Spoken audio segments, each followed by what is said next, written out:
afternoon, everybody, and welcome to the Rue Pigalle in Conversation, where we discover the world of craft. My name is Isabelle Fish, and I am the founder of Rue Pigalle. We are a community based in Toronto, in Canada, of women patrons of craft, and we have a program of events, trips, and also an educational program for students aged 13 to 16 to support craft. We are passionate ambassadors of craft, and we believe that craft is a force for good. As I was just saying, there are many of you on the call today. We've received 200 requests to join this call and more coming in, which is absolutely terrific. And it really shows that this is an issue that is important to our community and to the arts community at large. I want to thank you for making the time on such short notice to join us, and also thank our panelists who I know have reorganized their day to be here today to share their view, their impressions, and their experience. I'd like to start by introducing our panelist. Laura Shaw is a quilter from Portland, Oregon. She has been making quilts since 2018, many of which have been featured in both judged and juried shows. Yvonne Iten-Scott is a Canadian multidisciplinary fiber artist from Erin, Ontario, just south of where I am now. I'm in very cold Ottawa right now. And from her studio, she creates her art, teaches workshops, and creative retreats. Lilo Barman is an author, lecturer, and the board president of Studio Art Quilts Associates, also known as SAQA. Leslie Levy is the artist and Robert James executive director at the International Quilt Museum, which she joins in 2014 after a distinguished career in law. And finally, Gregory Taylor is an associate professor in the University Calgary's Department of Communication, Media and Film, where he specializes in Canadian communication policy. He's a published author and a regular contributor to many publications. So today we have an hour together during which we are going to explore, question, and discuss the topic of censorship in the arts. I realize that in an hour we're not going to solve the issue, but what we really want to do is start a conversation. It's bring something to that conversation so we, so to speak, keep the fight. So how it's going to work, it's going to be a conversation among the panelists and with the panelists, but with your questions too. You are all familiar, I'm sure, with the chat box, and we encourage you to put your questions in there. We will keep an eye on it. Taylor is in the background. We keep an eye on the chat box, and we will bring your questions along. I will also invite you to answer some questions that will be directed to you, the audience. An hour is not very long. We have a lot to cover, so I will be the enforcer of the timekeeping and make sure that the pace stays and that we move along, and that we can all have a chance to chat and contribute. So let's maybe give again background to why we are here, what happened that made us all start, getting outraged and be here to have this conversation.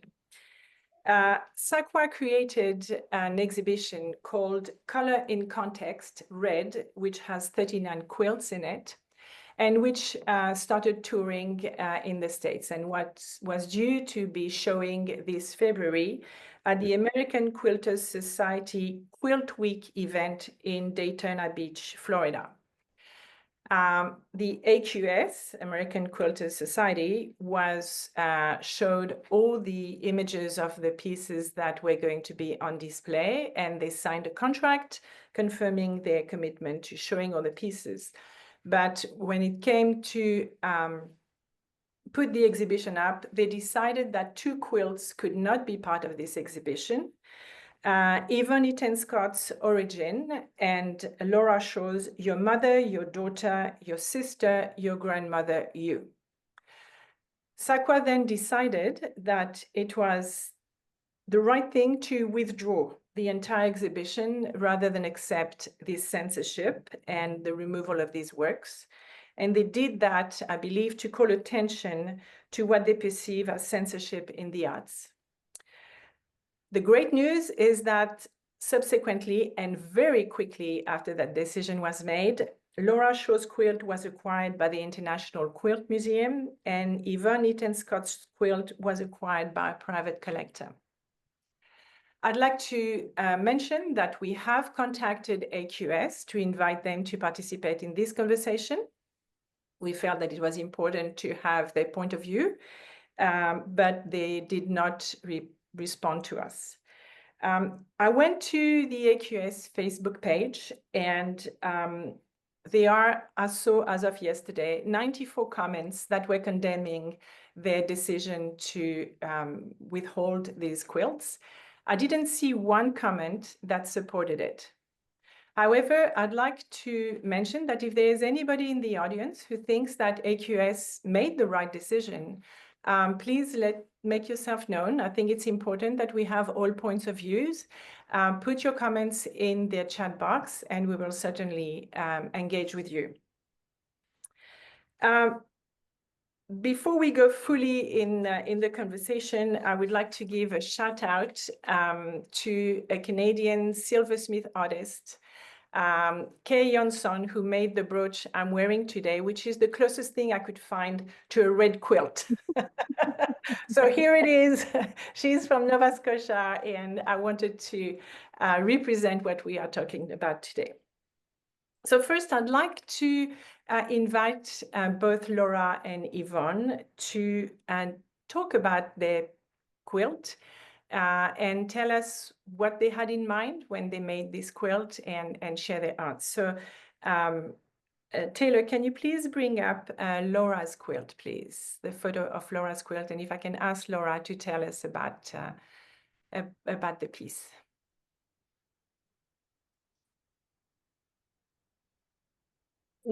I don't see it yet, but I'll start talking about it. It started in the spring of 2022 when there was the leak that the Supreme Court was going to overturn Roe v. Wade. I knew this was going to be a disastrous decision for American women, that women's lives were going to be in danger. And I started the quilt without a clear vision, but the quilt took over. It became what it wanted to be. It is a dissolving red cross, which I felt was a really key symbol for what was actually happening, dissolving reproductive rights for women. It very quickly, I finished it. I got it, quilted, bound, and then I entered it into First Modern Quilt Guild. It appeared in QuiltCon, and during that time, I saw the SAQA event come up, and I was like, well, it's certainly fitting that show, and quickly got into that. So I think it's amazing that I've had the quilt in my possession for about 4 months. And obviously it's going to the International Quilt Museum, which is exciting. I meant for the squares, there's about 3,000 of them, to represent every woman's experience with reproduction. It affects all of our lives profoundly, from easy situations to very difficult situations. I know women who have experienced the entire gamut of experience with that. So, I was thinking the darker red is the difficult, the paler pinks, the easier. It's all women. It's all of our experiences. So that's the making of the quilt. The statement became crucial because it became from my heart. So not writing the statement that I did would have, just calling it red squares, which is a comment I've heard online a lot, like, why didn't you just name it something simple, was a disservice, because that's not what it's about. And I worked very hard to craft a statement that really focused on healthcare, rather than the political. And I'm just grateful that it's out there. I think it's helpful for people to think about what this really means. Thank you so much. Yvonne, maybe you can tell us about your piece, and Taylor will bring up the image. Okay, thank you, Isabella, for inviting me, and thank you for holding this panel. So I'm not really a quilting artist. For years, I had been experimenting with many different fiber art techniques, rug hooking, punch needle, felting, embroidery, braiding, weaving. My daughter, Bronwyn Yamasaki, who lives in Tokyo, is a quilting artist, and she dragged me to the Houston Quilt Festival a few years ago. So as I walked around, I was just in awe of these incredible quilts, but knew it wasn't really for me. And then all of a sudden, I saw this display by SAQA, and I couldn't believe the pieces. And I thought, okay, this is my tribe. So SAQA has a definition. Let me pull it up. That an art quilt is a creative visual work that is layered and stitched, or that references this form of stitched layered structure.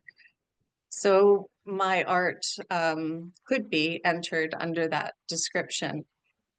Because I was dabbling in so many different things and had admired artists like Marjolaine Dalinga, her felting, and Amy Genser, and you could see their work and immediately know it was theirs. I thought, I need to focus on one particular technique.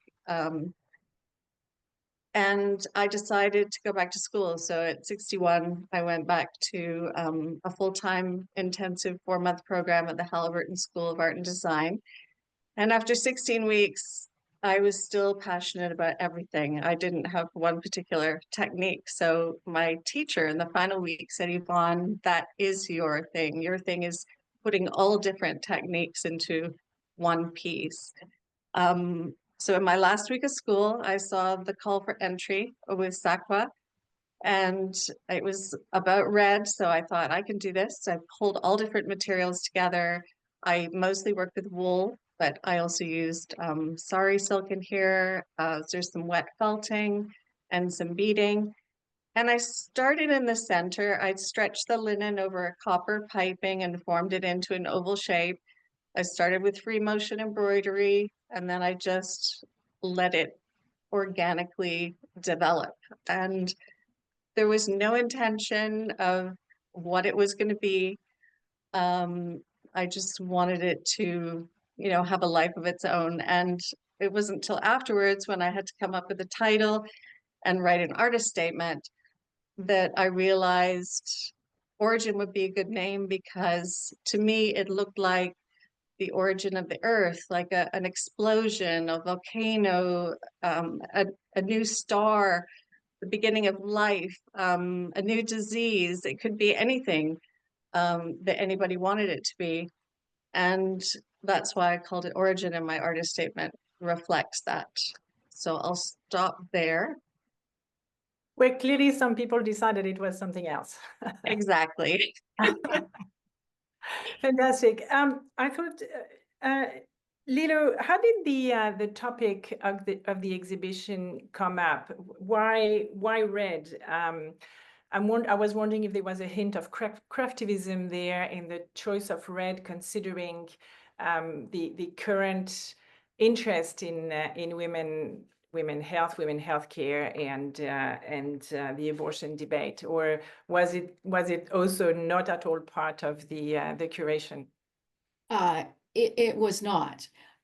We've had coloring context before. We have a coloring context in blue coming out. So it just happened that the color choice was in this particular exhibit. I do want to clarify that when the contract was signed with AQS, shortly thereafter, that the AQS received both the artist imagery of their piece as well as the statements. So they had those to read, view, look at. And then it was a week before that exhibition was supposed to be shipped off that we were notified that the decision was made to pull the two pieces of these two artists. And we were only given two options when we reached out to have a discussion with AQS. The choices were have the exhibition continue in the 2025 tour schedule for all of the AQS shows, or they would pull the entire show. So there really were no good options for us, but because our mission is to support the art quilt and to support our artists, we said, we're not going to have an exhibition that you already were aware of, you had all the information about, and not show those two. And that was the reason why we pulled from the entire 2025 schedule. So I wanted to make sure that everybody understood that. Right. But the color in context and color red just happens to be this particular exhibition. Right. Okay. Because we have, I mean, it's really interesting that we have a Canadian and an American artist. Greg, once Taylor has unmuted you, I don't know why you keep being muted. I wanted to ask you maybe to give us a bit of historical background on what are the conditions for censorship to raise its head in society? What are the historical, cultural elements that are needed for that to happen?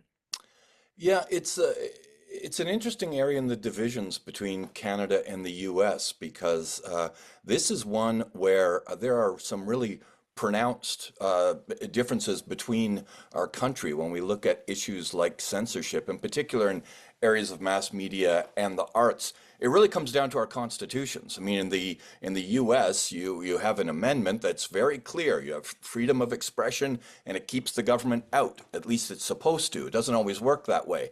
Canada is quite different in that we do have freedom of speech in our Charter of Rights and Freedoms, but everything in that charter is subject to what they call reasonable limits in a democratic society, which is it generally gets played out in the courts. And so it's quite different in Canada, and also through my work in media, one thing I've always been surprised with, different things offend Canadians when it comes to arts and the mass media. I'll give you an example that's kind of timely for this coming weekend. The Super Bowl. If you remember 2004, Janet Jackson at the halftime show, and it ties in again with women's bodies. I think it's the famous wardrobe malfunction that happened in the halftime show there. Well, in the US, 200,000 people wrote to the Federal Communications Commission to say that they were offended and they wanted it officially on record that this should have never been on the air. The federal communications system was generally shut down for a week because they couldn't handle all the complaints that they got. In Canada, 50 people complained about that. That shows that we've always said is that we are possibly either more laid back or disinterested or well, we're laid back about some things. That one didn't bother us. But for example, a radio show like Howard Stern didn't last in Canada because it offended too many people. There are certain things that offend us, but it's hard to believe that in Canada, this would have had the same reaction. We have a history really of seeing things differently that way. By the way, I can't explain why this is, but Canada takes a different reaction to many of these things. Oh, thank you so much. So back to the artists who really are at the heart of this. How does it feel to be censored? Is it your first experience? Have you experienced it before, Yvonne? Well, for me, it was actually my first time entering a juried show. So I was gobsmacked that I was selected, very honored to be put with these incredible artists. And so, no, it has not happened to me before. I guess the thing about my piece is that there isn't anything specific that, they can say exactly why they were censoring it. It's meant to be an abstract piece. So when I reached out to SAQA and asked them what the reason was, they told me that AQS had said it was representational of a part of a woman's anatomy. And so that really angered me that one or two people could put a label on my piece and decide what it was. So when I put it on Instagram and asked people, what do you see? I couldn't believe the things people came up with. So yeah, I So don't like, did you have more people on Instagram in comments who saw in your piece the same thing that AQS saw? no, there were only a couple, and the ones that did thought it reminded them of an incredibly joyous time in their life after they'd just given birth, or in one woman's case, her fifth child. There were lots of nurses, that said, oh, they saw a cell, or, an OR nurse said a severed arm or stab wounds. But there were things like roses, beginning of the earth, a volcano, a star. So yeah, so that was my experience. What about you, Laura? How did you feel when you heard that you were being censored? To be honest, I guess not surprised. When I heard from SAQA where the show was traveling in 2025, I was immediately concerned that in the conservative venues, all fiber and conservative areas, I just didn't know how was my piece going to be received. I mean, I think it's interesting that Yvonne's piece is perceived visually as problematic and mine is not. But my statement is obviously problematic and Yvonne's is not. It's interesting that it's both of these. So when I got the first email, I was disappointed and really upset. But to be honest, the first email did not give me a reason. I had to ask, and I did ask, and they confirmed that it was indeed because it was controversial subject matter. I also want to clarify that I asked if any other pieces had been pulled, and at the time that wasn't answered or clear. And so when I did my first post on Instagram, I really do apologize. It did not include Yvonne because I didn't know about Yvonne. So I was not surprised. And Has it happened to you before? no, I don't in general make controversial art. It's not my thing. I make quilts and they come from my heart and they come from whatever experience I'm expressing. So no, it has not happened, but I have to say I'm not surprised. Okay. At the institution level and the organization level, Lilo and Leslie, you must have come across censorship before. How do your respective organization handle that? Maybe we Milo, can would you like to go first? No, go ahead, Right. Leslie. Here at the International Quilt Museum, we're incredibly fortunate to be affiliated with the University of Nebraska. And so when we have done shows or hosted exhibitions in the past that may be considered controversial or may have a piece, our philosophy as a museum is all art should evoke a reaction, right? If you walk past a piece and don't react to it at all, that says one thing. And that whatever that reaction can be, it can be anything, right? Because it's unique to that individual, but there should still be some type of reaction. So in the past, we have always called the highest levels at the university, our museum, I answer to the chancellor of the university. And so whenever we have an exhibition that we think may draw more public attention or may be controversial or may, there may be a conversation around it. They always ask us the same question. And that is, do you consider it art? And when we say absolutely, they say, great, let's do it. Yeah. So, we've never had our university tell us that we can't show something. We haven't chosen to not show things because they're controversial. We have had incredibly powerful images in the quilts in our collection. And we also are cognizant that sometimes we have very young audiences because we do elementary school-aged tours. So, you know, we make sure that we are showing age-appropriate pieces, but at the same time, it Right. is art, it is education, it's broadening horizons. We do not stand in the shoes of parents or guardians, but Well, it's wonderful and encouraging to hear that that you have the support at university and you don't have to worry about that. definitely. I'm assuming it's the same for you, Lilo, because when I'm reading the comments in the chat box, there's certainly a lot of support. So when you are confronted to censorship, you just you go in headlong and you just fight and stand up and fight for your people as you have just done. Does it happen often for you? No, it really hasn't. We've had one other incident in 2016 with the same organization. That there was a piece that they reacted to visitor comments. The visitors were seeing things in a quilt that wasn't actually there, but it caused some distress to them.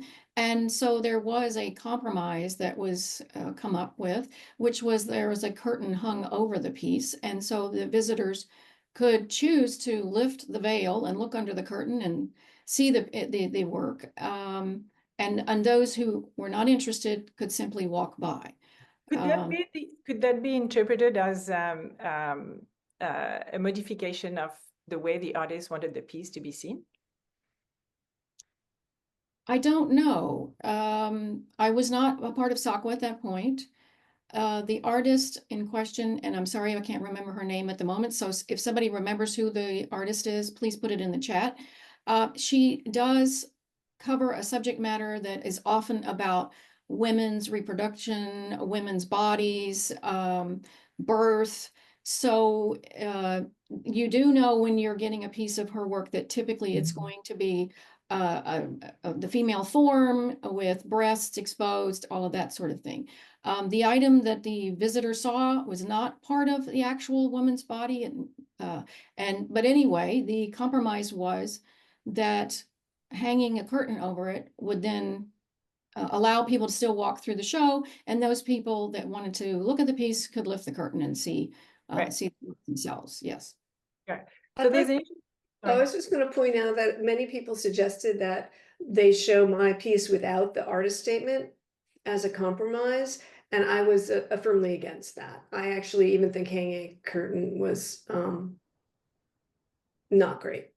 So the other thing I wanted to point out too is that the amount of support I have received from what you would perceive as conservative women in particular in support of that, of both of our quilts being shown, was monumental.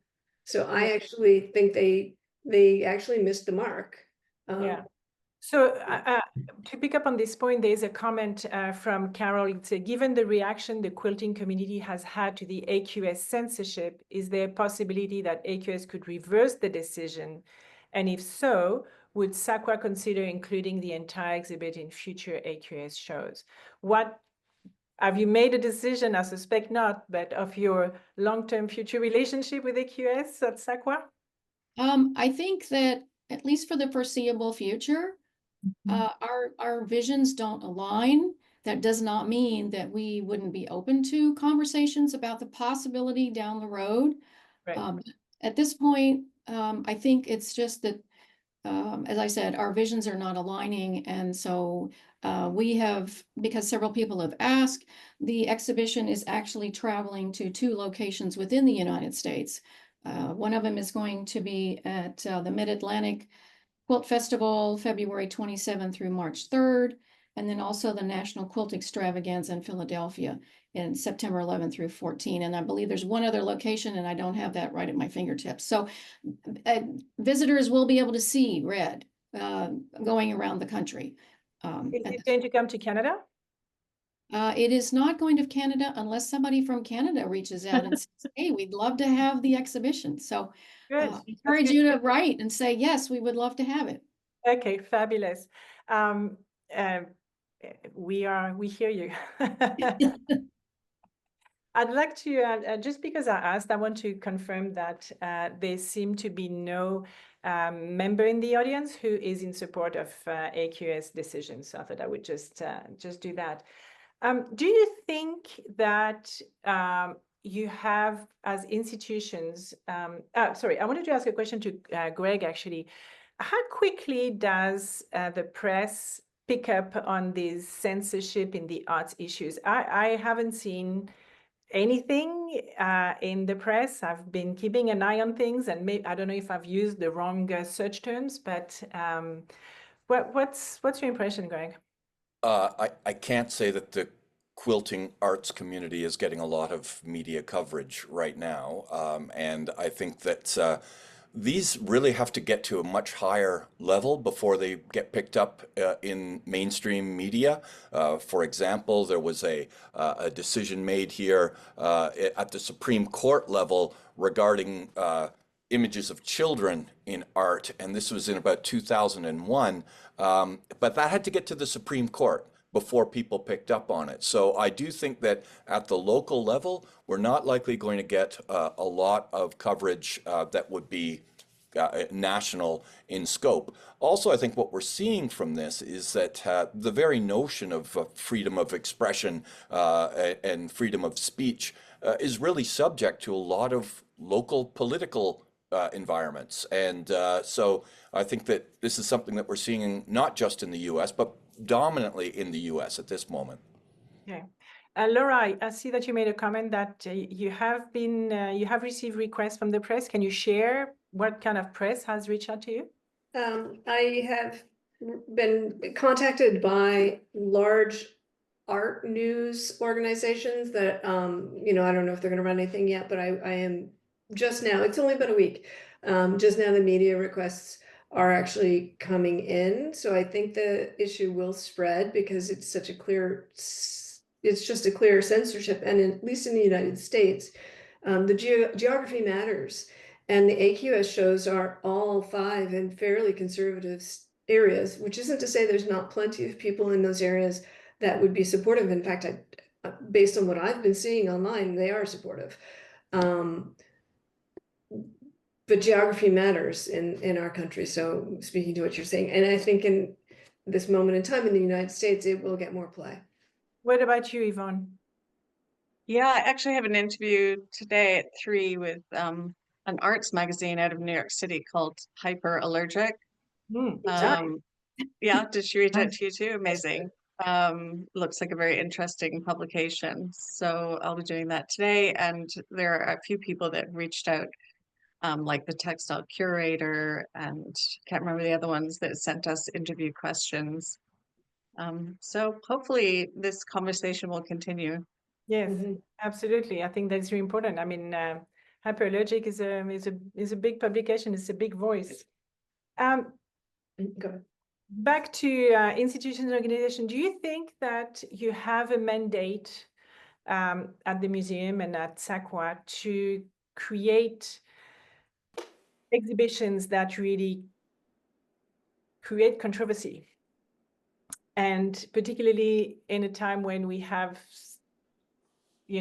rights, and quilting is, I know that we always defend that it's a female domestic space. I know that, but it's a lot of women that they are doing this. And in the political context of how women's rights are being treated, do you think that you have a mandate to create exhibitions that bring these issues up really to the forefront, and you're going to be the recipient of censorship and criticism and all that, but do you think you have that duty? And I'd like to know if the audience thinks that these organizations have a duty or responsibility to do that. Is the question directed at me or the audience? Yep, at you, and I'd like the audience to put their comments in there. Well, we do have a great variety of exhibitions that we promote. Some of them are maybe more controversial types of subject matter. others are not. So for example, we have camouflage, which is primarily about camouflage in animals as well as humans. So we have things, you know, that are birds and bugs and all of that. But there are some humans in some of those.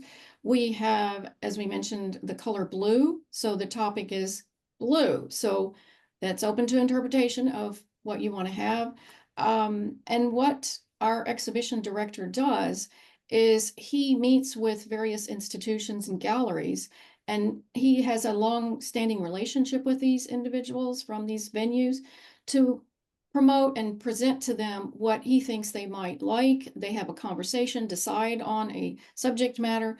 So it's not about us coming up with very controversial subjects and then trying to push them out onto the public. There is a very much of a working relationship with the various different venues to decide on the theme of the exhibition. And red was accepted by AQS as a concept of the theme is red early on. They, you know, at that point, we hadn't chosen, the juror had not been already collecting all the various pieces. So it was a concept that they accepted. Mhm. Mhm. Does that help answer your question? Yeah, no, absolutely. Leslie? As an academic museum, right, our part of our mission is to provide exhibitions that provide knowledge and expand horizons and provide the opportunity to learn and see things that people may not normally see. And so in that context, right, we are always trying to provide those opportunities as we are curating exhibitions. So in that sense, yes, right, we try to provide that platform and to give an opportunity for people to learn. Sometimes what can be a little difficult though, right, is as a museum, our exhibition schedule is planned 3 years in advance. Right. So, and we have those commitments. So it's hard for us if something were to occur to pivot and create an exhibition in response to something that is occurring immediately. We do like to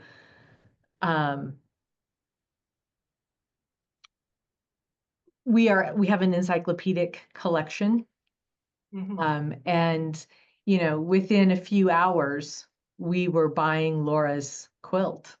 Yeah, that was Really as a show of support Yeah. for Laura, for a quilt maker, for the artistic journey.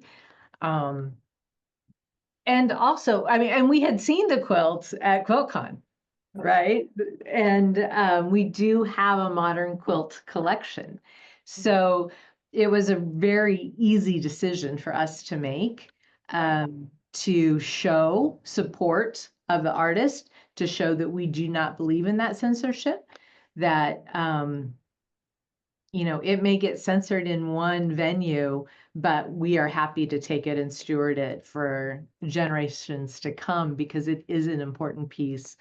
Those statements, that artist statement, is crucial. So, Thank you. we can do that controversy and that support and provide those, you know, our collection is open to the public for study and research. Right. So all of that information stays with the quilt. Yeah. Lilo, yeah. I did just post in the chat the listing of all the current traveling exhibitions so that the viewers can see. We are covering things like aviary, fierce planets, camouflage, birds, fangs, and feathers and fins. So there is a broad range of exhibitions that we have going at one time. So just so that the public can view those and go and look at what's available. Fabulous. I Share did that. want to mention really quickly, though, that the red exhibition, I'm so glad is going to get seen this year because there are so many amazing quilts in this show, so many, and not all of them are easy topics either. Some are. It really, what I love about these shows is they cover the gamut from a very innocuous maple leaf red celebration to, you know, to quilt a quilt about murdered Indigenous women. So Mhm. it's a very potent show, and I'm just so grateful it's going to get seen for all the other artists in the show. Good. There is a question here, which I think is important to address, and it brings us to, I was going to do a round robin of questions. What suggested language could we as a community use as a response to someone who does support censorship in the arts? Similarly, is there any message the community could send to AQS to object to this censorship practice? So I'd like to just mention one blog post, which I'm sure you have all seen. It is by Sarah Spencer on the blog Io the Alien. She posted a long list of suggestions she made on how to hit back at AQS, mostly, as she says, through the coin purse. But she also has drafted an email that you can copy, a text you can copy and adapt and send to AQS. So go and on that blog. She's very vocal and fantastic. But what would be your suggestion? What kind of language? How do we respond to someone who is in favor of censorship? Well, what I've seen is probably from Sarah's that we are responding. I mean, people are pulling their accepted quilts out of the AQS show and refusing to go, pulling their memberships. I mean, I think the pocketbook is where we have our power. Right. And I think that entering into, because when it happens one-on-one, it can become very quickly emotional on that, but answering in a respectful way and taking the emotions out is often the solution. But yeah, taking away sponsorship and not attending events and doing that kind of activities is the best. Isabel, if I could just say, I think that this is also part of a much larger conversation that's going on right now, which seems to come back more often than not to women's issues. And I don't think this is any accident that, you know, these are very specifically pieces geared toward that are about women.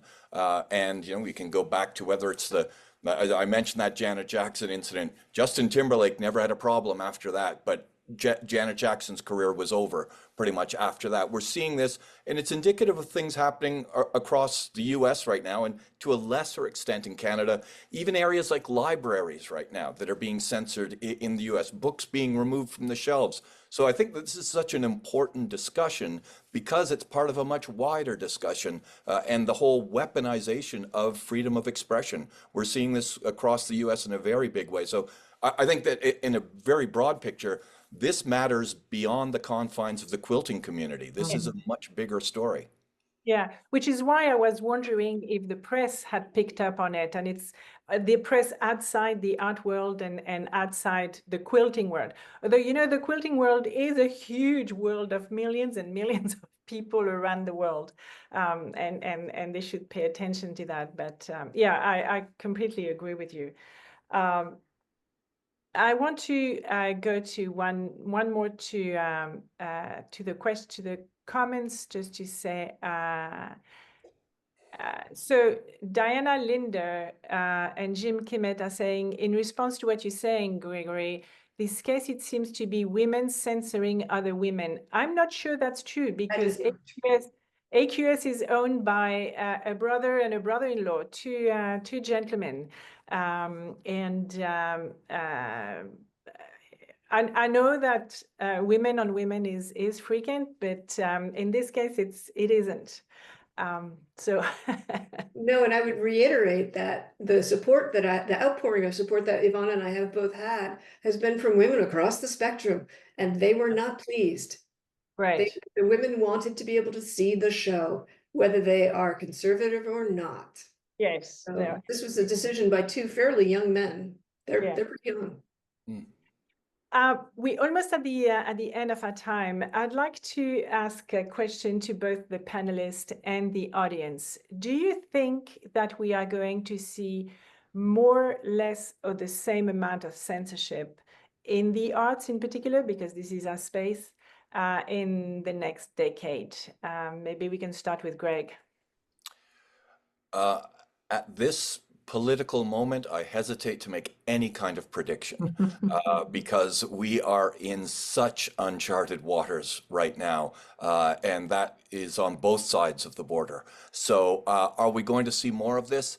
I'd say in the short term, yes. As I say, I think the very notion of freedom of expression, it depends on who's expressing. Seems to be how it's happening, and also where they are expressing. So I think that these things matter. I'll be very interested to see what happens to this show as it tours. What's the reaction in different areas? So are we going to see more of this in the next 10 years? I can't tell you what the world's going to be in 3 weeks from now, but I do think that we're going to absolutely see this in the short term. Yes. Laura. Oh, 100%. We're going to see it more and more, at least in the United States. I don't know about the rest, although I too think that the global is a global issue. So yes. Leslie? Absolutely. I belong to a group of art directors across the United States, so the directors of art museums across the United States. And we met this fall in Ann Arbor, and there was an entire conversation on how state legislatures are passing laws to limit what art museums can show in their galleries. There is, picking on that, I read an article about a suggestion to create the NATO of museums, in which when something is done to one museum, all the museums are reacting, or all the art organizations. Is that a reality? Is that becoming a reality, or it was just a suggestion? Well, there's definitely, I would say at this point that's a suggestion, but it is fair to say that there are listservs of art museums across the United States that are sharing the information that's coming out, talking about, the pulling of federal funding and censorship and what's happening, some of the constraints that are beginning to appear. So I think that we're going to see more of it, but people are definitely reacting to it. Lilo, what's your view? And I know that we are in the frame, in the context, a very small organization, in the global sense. But for us, it really came down to a matter of our artists are entrusting their work with us, and we in turn are entrusting that work with the venue that we are working with. And so when we feel that they are not being honored, we are going to stand together. We may be little, but we also in this country have the right to be vocal, express our opinions, and not lots of other places in the world have that option. And so we are going to stand firm as a community of artists, small that we are, but small voices can make a lot of noise. Absolutely. Look at what's happening today. Yvonne, do you think we're going to see more, less, same? I mean, as a Canadian, I think this wouldn't have happened here. I can't really speak to the US, but hearing from so many Australians who saw the show in Australia, they were absolutely shocked because they didn't find anything offensive about either piece, and they were very encouraging. And there are lots of Europeans that reached out saying, bring it over to Europe, you won't have that problem here. But I think one of the good things that came out of this was it's put a fire in a lot of people's bellies to create more art that speaks from their heart and their voice. So that's a good thing, and it's definitely done that to me to want to create more works that are open to interpretation, because art should provoke and create, a person to think and engage in a conversation. Absolutely. There is an interesting comment in the chat box from Josh Sims, who says, and I agree with you, I'm sure everybody will, I think censorship should be allowed in instances where the work promotes hate. It's a big question, and it's a legal question, it's been debated, but if if it does promote hate, then there's possibly a case for it. By the way, that's much more the Canadian way. I don't know the person's background who stated that, but that's very much the Canadian approach. If it does promote hate against a particular group, then it is worthy of censorship. And the Supreme Courts have really supported that approach. Absolutely. Thank you so very much. We have come to the end of our time. Thank you to our panelists. Thank you to the audience. You've been awesome. We will collect all your comments and references. We will share this video and this recording on our website, on our YouTube channel. And I think that we'll write a blog post with everybody's thoughts and resources. I'll think that one of the strongest way to fight censorship and the issues that the arts are facing right now, arts and crafts, in terms of funding, is to support organizations such as SAQA and the International Quilt Museum. And I think also that it's to start thinking outside the framework of government funding. Government funding might be a model that, as a business model or a way to fund work that is no longer relevant. And I encourage artists and makers to band together, to create collectives, and to go out there and to maybe put their resources together and hire a part-time business manager who will go and represent them and look for business opportunities for them, for exhibitions, for for revenue that is going to replace the government grant.